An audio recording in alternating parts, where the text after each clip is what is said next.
Students कैसे हैं आप? ठीक ठाक हैं? उम्मीद करता हूँ सब बच्चे आप ठीक ठाक होंगे।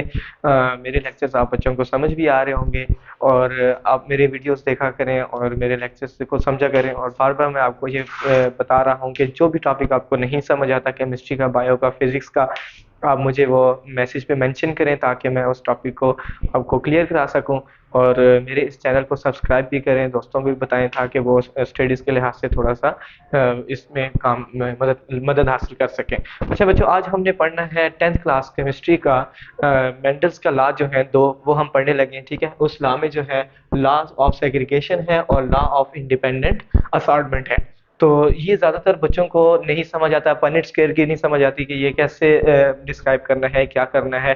तो इसको मैं आपको इजी वे में ज़रा समझाना चाहूँगा कि लॉ ऑफ सेग्रीगेशन में बच्चे ये है कि इसने दो ट्रेड्स लिए थे। ठीक है, दो ट्रेड्स कैसे कि एक ही सिर्फ लॉ ऑफ सेग्रीगेशन में से जो मेंडल्स ने लिया था वो किस में लिया था, शेप को लेके चला था। ठीक है, कि उसने पी प्लांट की शेप ली थी कि राउंड यह है और एक रिंकल, उसने दो लिए थे। ठीक है, शेप उसने लिया था जिसमें एक उसने क्या लिया, राउंड।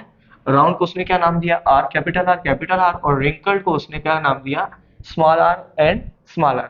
अब आप बच्चों, आपको समझ आती होगी कि डोमिनेंट और रिसेसिव क्या होता है। ये आप अपने इस टॉपिक में पढ़ चुके हैं। चलें इसी के दरमियान में ही मैं आपको थोड़ा सा डिस्कस कर दूंगा कि डोमिनेंट क्या होता है और रिसेसिव क्या होता है। ठीक है, अब यहाँ से चलते हैं। अब ये जो हमारे पास दो गैमेट है बच्चों, ये है हमारे पास पेरेंटल, क्या है, पेरेंट है ये इसके पेरेंट है, ये पेरेंटल गैमेट है, ये इसके पेरेंटल गैमेट्स हो गए। ठीक है, अब इनमें से उसने क्या किया, इन दोनों के क्या निकाले, गैमेट निकाले। यहाँ से एक गैमेट आया कैपिटल आर और यहाँ से एक गैमेट आया स्मॉल आर। ठीक है, तो ये जो हमारे पास आगे हैं, ये हमारे पास क्या है बच्चों, गैमेट्स आ गए इसमें से।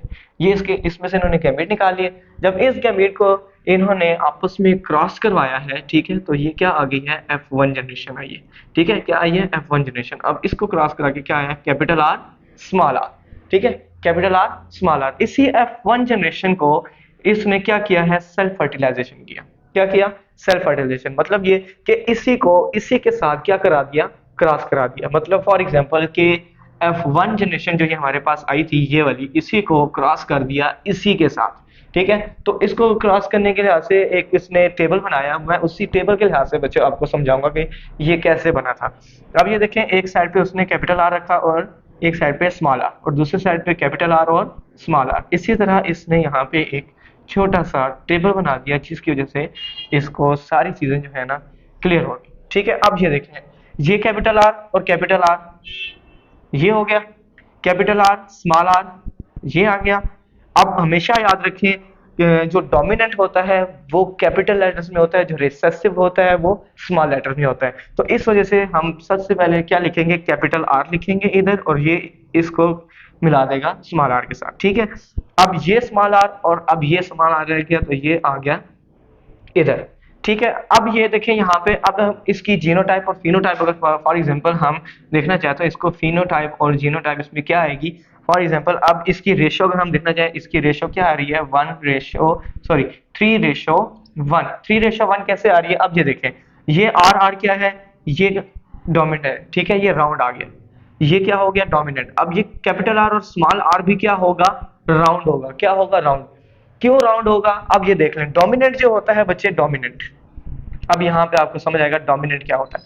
डोमिनेंट को हमेशा हम कैपिटल लेटर से रिप्रेजेंट करते हैं। अब यहाँ पे कैपिटल लेटर आर है, तो इस वजह से मैंने यहाँ पे कैपिटल लेटर आर लिखा है। और जो रिसेसिव होता है वो क्या होता है बच्चे, उसको हम जो है ना स्मॉल जो है लेटर से रिप्रेजेंट करते हैं। अब यहाँ पे स्मॉल लेटर क्या है हमारे पास, ये स्मॉल आर है, इस वजह से मैंने इसको यहाँ पे स्मॉल आर रिप्रेजेंट किया। एक बात याद रखें, जब भी डोमिनेंट और रिसेसिव आपस में हेट्रोजाइगस कंडीशन में, क्या, इन हेट्रोजाइगस, होमो क्या होता है, सेम, जैसे ये दो है, ये क्या है हमारे पास, सेम है। हेट्रो कंडीशन क्या आ गई, एक ये स्मॉल हो गया, एक लार्ज हो गया, तो ये हमारे पास क्या है, हेट्रोजाइगस कंडीशन। अब वो कह रहे हैं कि डोमिनेंट क्या होता है कि जब भी एक हेट्रोजाइगस कंडीशन आती है उसमें डोमिनेंट जो है रिसेसिव के जीन को क्या कर देता है, एक्सप्रेस कर देता है। ठीक है, एक्सप्रेस करने का मतलब यह है कि उसकी जीन को खत्म करके अपना कंट्रोल इसके अंदर कर लेता है। फॉर एग्जांपल अब यहाँ पे रिंकल्ड भी है और राउंड भी है। राउंड क्या है, डोमिनेंट है, और रिंकल्ड के, तो ये इसके रिंकल्ड की जो है ना जीन को एक्सप्रेस करके रिंकल्ड राउंड जो है वो क्या कर लेगा, उसको राउंड में शेप में ले आएगा। तो इसको क्या आ जाएगा, ये भी राउंड शेप में आ जाएगा, ये भी सेम ऐसे ही है।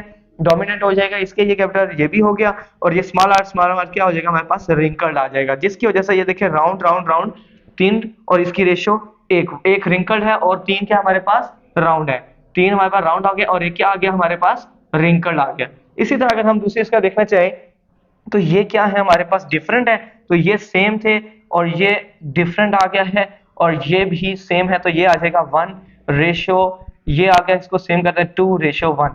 ये आपकी जीनोटाइप और फिनोटाइप हो गई, और ये आपका बच्चे लॉ ऑफ सेग्रीगेशन यहाँ पे कंप्लीट होता है। इस चीज़ में कोई और भी आपको ना समझ आई हो या किसी भी लिहाज से आपको प्रॉब्लम हुई हो तो बच्चों आप मुझसे पूछ सकते हैं। तो इसका जो है पार्ट 2 में नेक्स्ट वीडियो में बनाता हूँ, आपको भी ये समझाऊंगा लॉ ऑफ इंडिपेंडेंट असाइनमेंट।